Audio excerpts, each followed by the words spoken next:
Mac. You got one dog off to the right, got the other dog somewhere to the left. Mac is looking like, acting like he got sprayed by a skunk. He's not coming around us, he's keeping his distance. Because I think he knows if he got sprayed, he's getting a bath. Mac! But I gotta find him first. Ruckus is up there.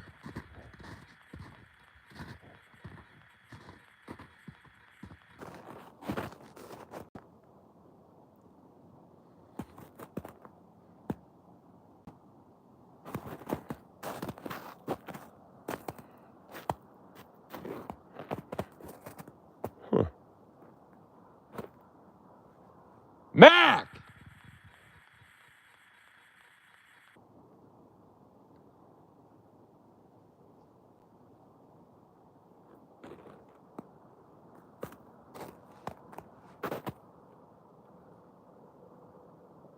I don't even hear him.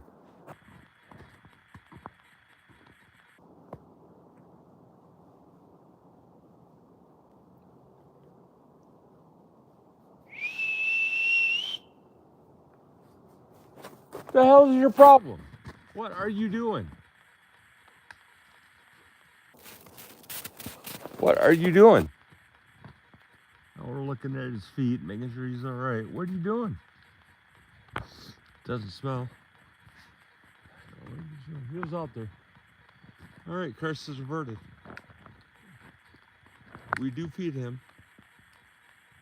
Absolutely. What's up, Max? How are you, my Russian friend? You Parosky. Minolga. I learned that from the Hunt for Red October. Oh my goodness, Max, it is 30 degrees, which would be, what, 15?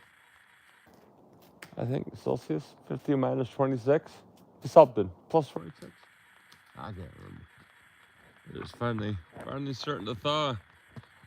Everything was starting to, remember last time we were out here, we couldn't walk off the trail because the snow was up around our knees. Now we're off trail. And we're not even driving down about half foot, 6 inches maybe. But that's nice. It's a couple benefits to this kind of snow. You're getting a good workout. It's good for your legs, your butt, your hips, shit like that. And you actually get more traction in the new snow, so I'm not real worried about slipping like it would be if I was on our trail. Max that right now. But it's yeah, it's starting to thaw. Got some rain in the forecast today and tomorrow, which will be kind of interesting to have.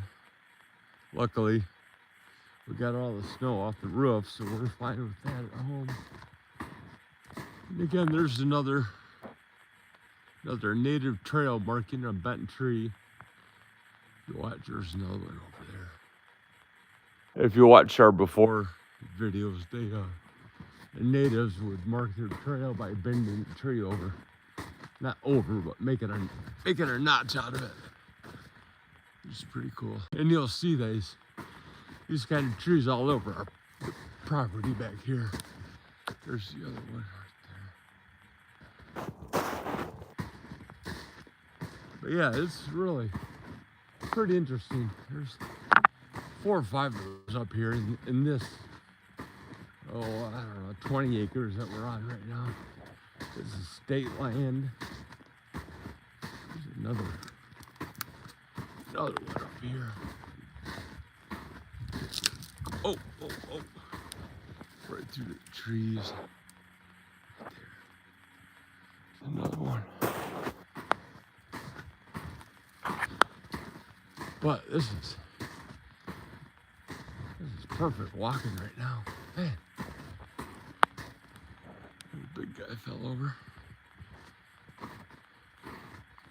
So naturally we'll walk to the outside.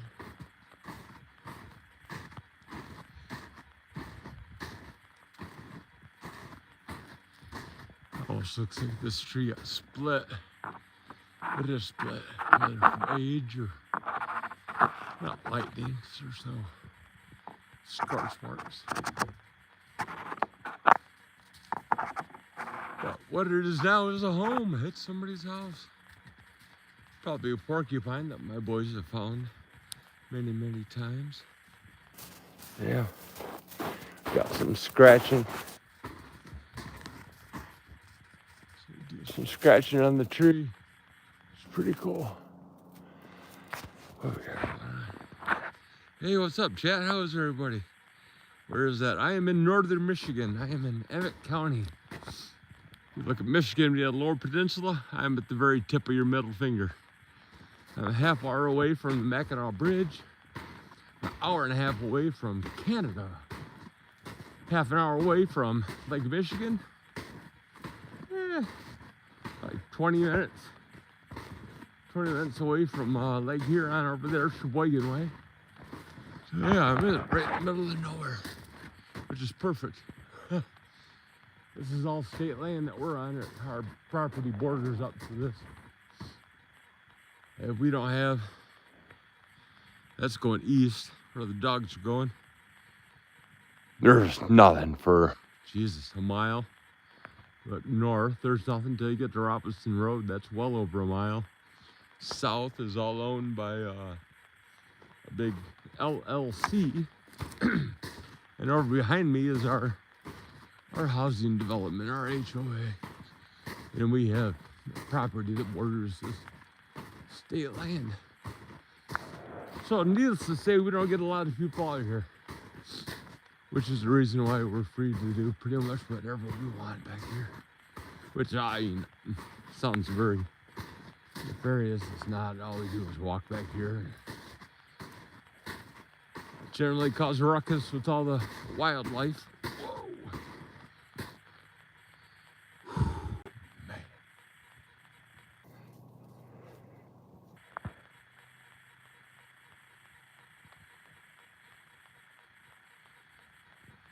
This is a good workout. Good. It's 8 o'clock. It's my day off. I shouldn't be breathing this hard. I told my wife when I was walking out with the boys, I would be back to have Fritos and chicken nuggets here in about half an hour. Excuse me. Hey, we got 8 o'clock from Detroit coming in. We are underneath the flight path to Pellston Regional Airport. Just through the trees. You see right through that little V. Yep. And they're gone. But yeah, that's one of the things I looked at when we were looking at this house, at this property, and I lost momentum. There we go. One thing about walking in the snow, you really don't want to lose momentum. Because getting this 200+ pound body started again. And the funny thing is, we're not more than 20 feet away from our old trail, which is coming up right here. But I like walking into steep snow. It's really fun. And you get to explore a lot during the summer. Oh, excuse me. During the summer, you can't walk back here because there's too many. Go on. Go on. There's too many, oh, they got their tree. They like to look at. The ferns, they get up here about 4 feet, 4.5 feet, so you can't see. You got ticks all over the place up here. So, and the dogs and ticks go together like peanut butter and jelly. So that's, oh yeah, we just leave this place alone in the summertime. It gets overgrown. That is really not much fun to be around. Yeah, these sheep poles, one life, they're absolutely crazy. We have gotten into some parts up here. You know, you just can't put a leg up and prop yourself up anymore. You got to roll it around 2 or 3 times to find yourself a stable foot and a handhold to get yourself up. But, whoa. Like today, we were walking this morning, 5 with my wife on the road, dogs. I slept on the ice and took a big drop right on my ass. Yeah, the good part about that is somehow, somewhere, I learned to fall. I find that a very, very, very handy skill, I guess, to have, is to know how to fall.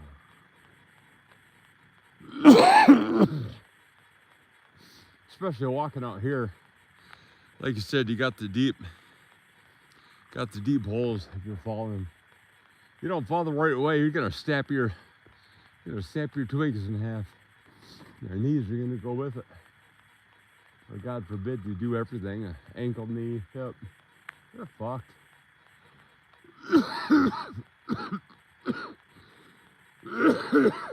Oh man, getting over this cold. Now I'm looking around. One life if you're still there, and I'm spread out. Man, perfect example of what you're talking about. Right there. You're not watching what you're doing. You'll fall into that. That's a good 2 foot deep, 2 foot, 3 foot.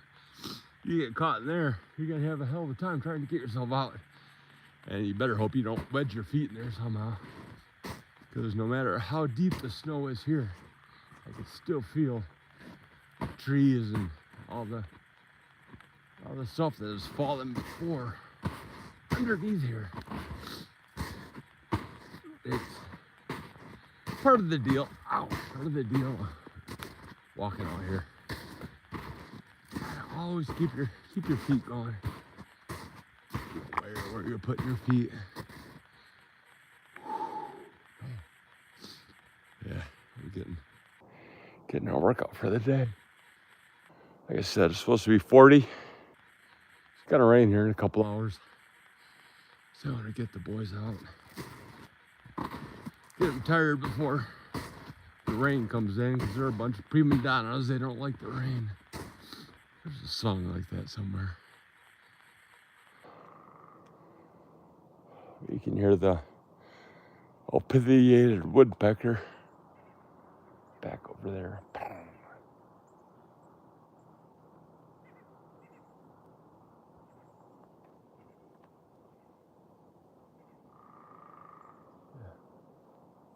I have very bad tinnitus,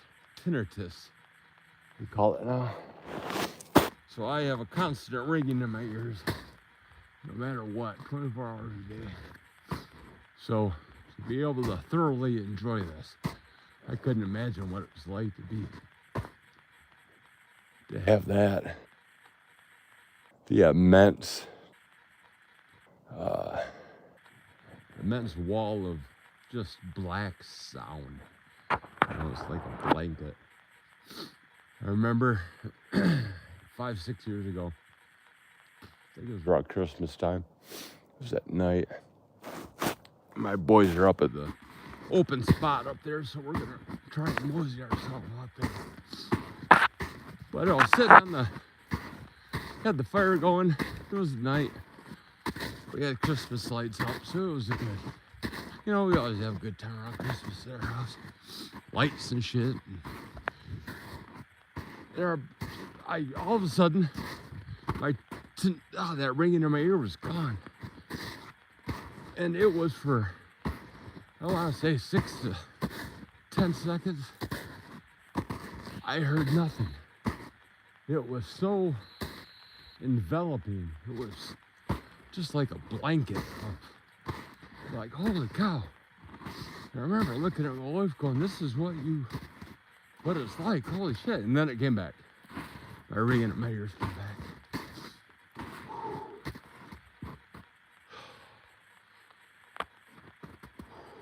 Holy shit. Yeah, this is fun.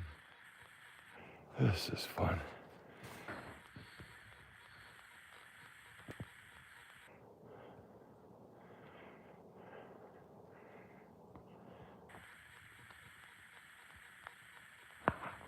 Bonsai tree. You know, we have a lot of bees up in this area. You talk about that. We have a lot of Apis? Yeah, Apis. That do local honey up here. We are really fortunate. The last 2 or 3 years at our house, we've been fortunate that we've had a wandering band of, try not to fall here. We've always had a swarm of, what's it, American Western honeybee, I think they call it. Sorry. Yeah, we don't get honey from them, but our plants that we have outside are absolutely amazing for having these bees all over the place. If you look at my playlist, I think I have nature. I don't run the playlist, and I know I have pictures of the bees that are on our purple plants. I can't remember what they're called right now. Life me. But they're a kind of catnip.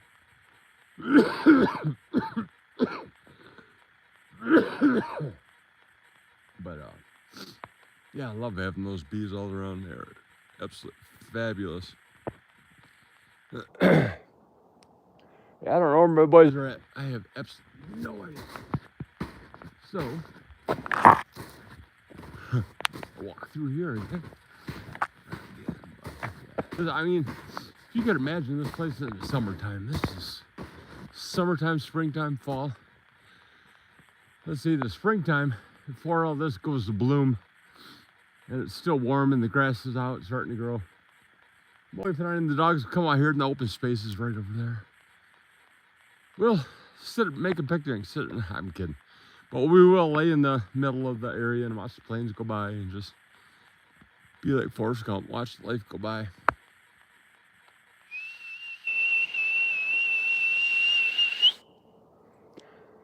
Now the problem with them being out like this, it's been a couple minutes, so they could be a ways away. And again, they are my dogs, so they could be right behind me and I would not know.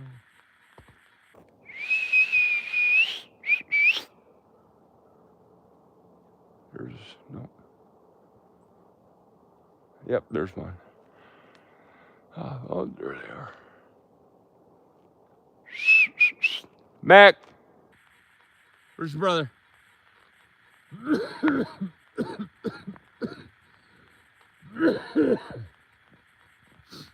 New names for my new dogs. Where's your brother? What the hell are you doing? And come here. There's the other one. So they were out quite a ways. Good. Oh, because they get tired.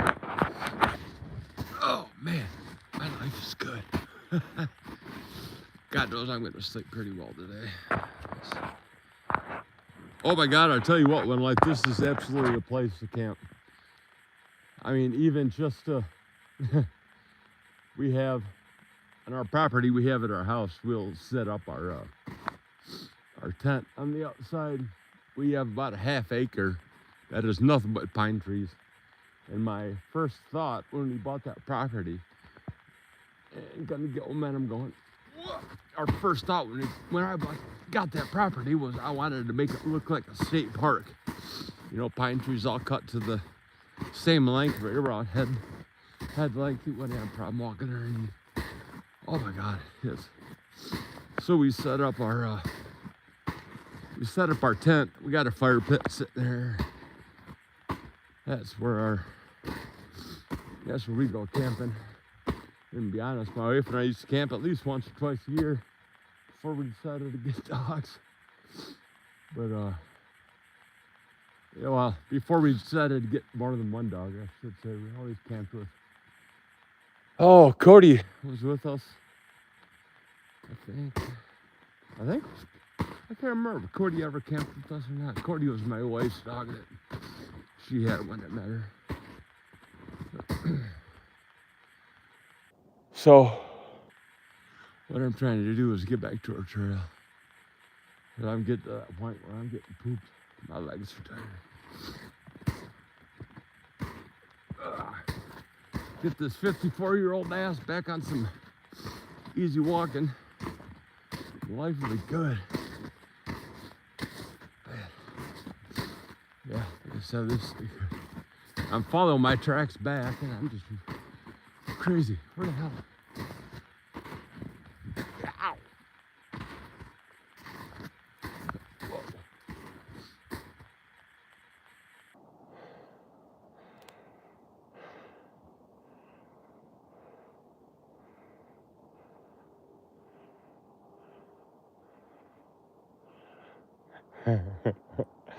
Yeah, it reminds me of the first night that we spent in our house after we bought it. I couldn't sleep. It was so windy. Every time the wind would blow, I'd wonder what's crashing. What the hell's breaking in my house? What was that noise? What was that noise? And the same thing as camping. We've never not camped in a campground, but we've camped rustically at a campground. And that's part of the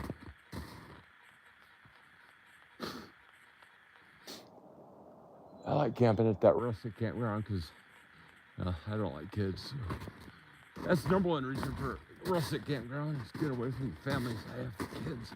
Whoa. I don't know where that goddamn trail's at. Well, I kind of do, kind of don't, but I'm gonna follow. Whoa! Yeah. And my dogs don't care. My dogs are out just walking around somewhere. Apparently I worry too much about my dogs. I'll be just fine. But yeah, all great. Now I can feel my sock coming off my foot. God damn it. There's a couple of things I hated when I was a kid. And this was about the chief pet peeve when I was a kid. Was having your sock come running off down your. Have your sock coming off in your boot. That sucks. But it's called winter. It's called something that always happens. And that's all right. I got my wrong socks on anyways for walking out here with my boots on.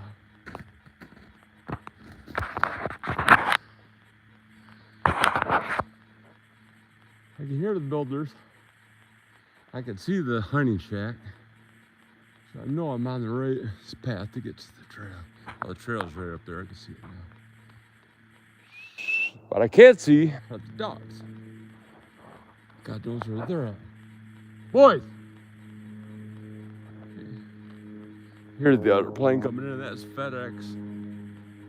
Coming in from the GRR, Grand Rapids. Gerald R. Ford Museum. Oh, excuse me, Gerald R. Ford Airport. Regional something. Grand Rapids. A nice airport. Used to live down there for about 10 years. I love GR. That was a fun town. They, oh, what was it? They were redoing the S-curve way back when. Back in the mid-90s, something around there. I had finished my stint at the Aylmer Grand. I had to move on, and they said they were going to redo the S-curve.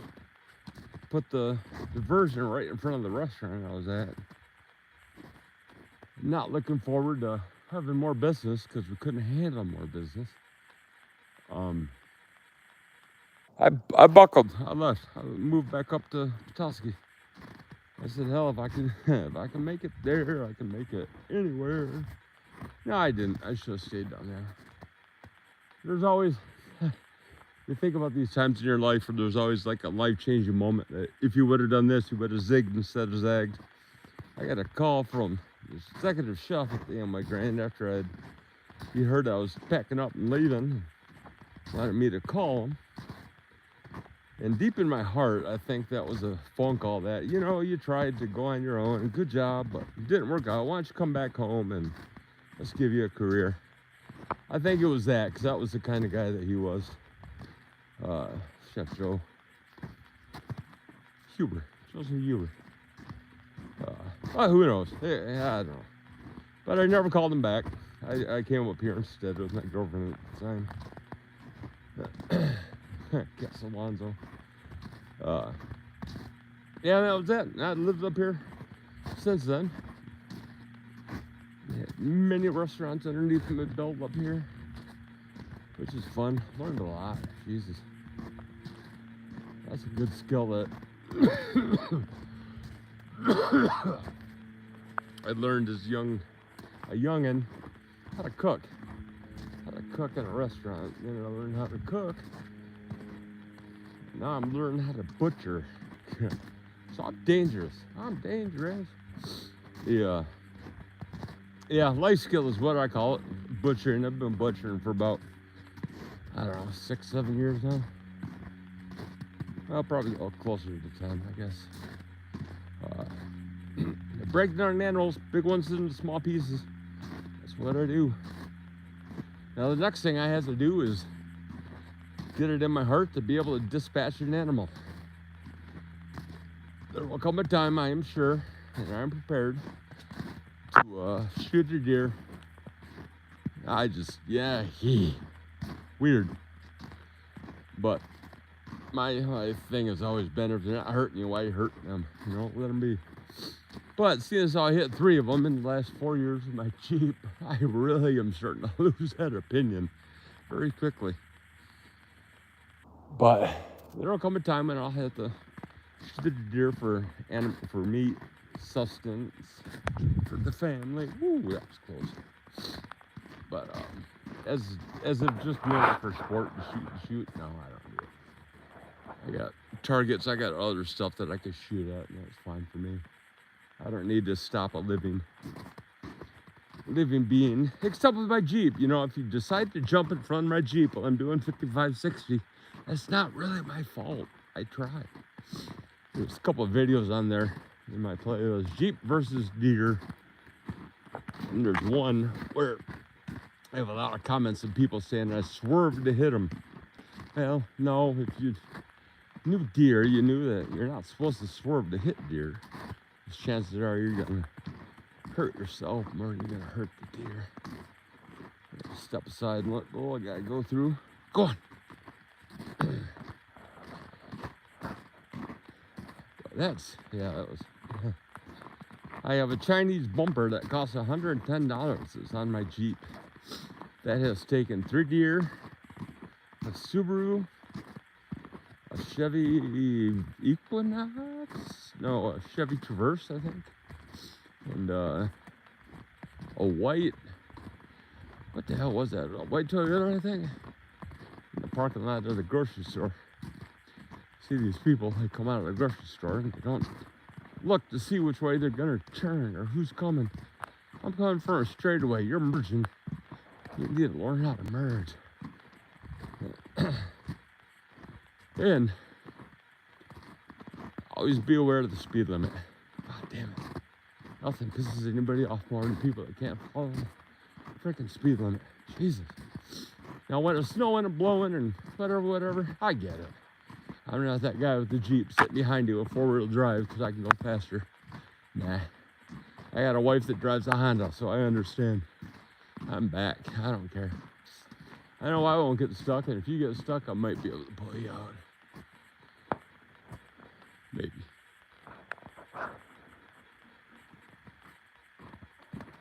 I got one dog. I'm halfway home already. He wants this treat. No, where are the other guys at? Mac! Alright guys, we're getting home. So we're gonna end this fun chat for the day. I appreciate you guys checking in. Appreciate all the likes, appreciate all the comments. Fucking hey, you guys rock. We will talk to you. What day's tomorrow? Tomorrow is Ash Wednesday. So with the schedule for Ash Wednesday, we're gonna probably make a video just like we do every other day. So we will see you guys tomorrow. Have a great day. We might even make another video today, who knows? We probably will, because we're probably gonna walk out here in the rain. Just because we're that kind of goofballs. But all right, peace out. Be well.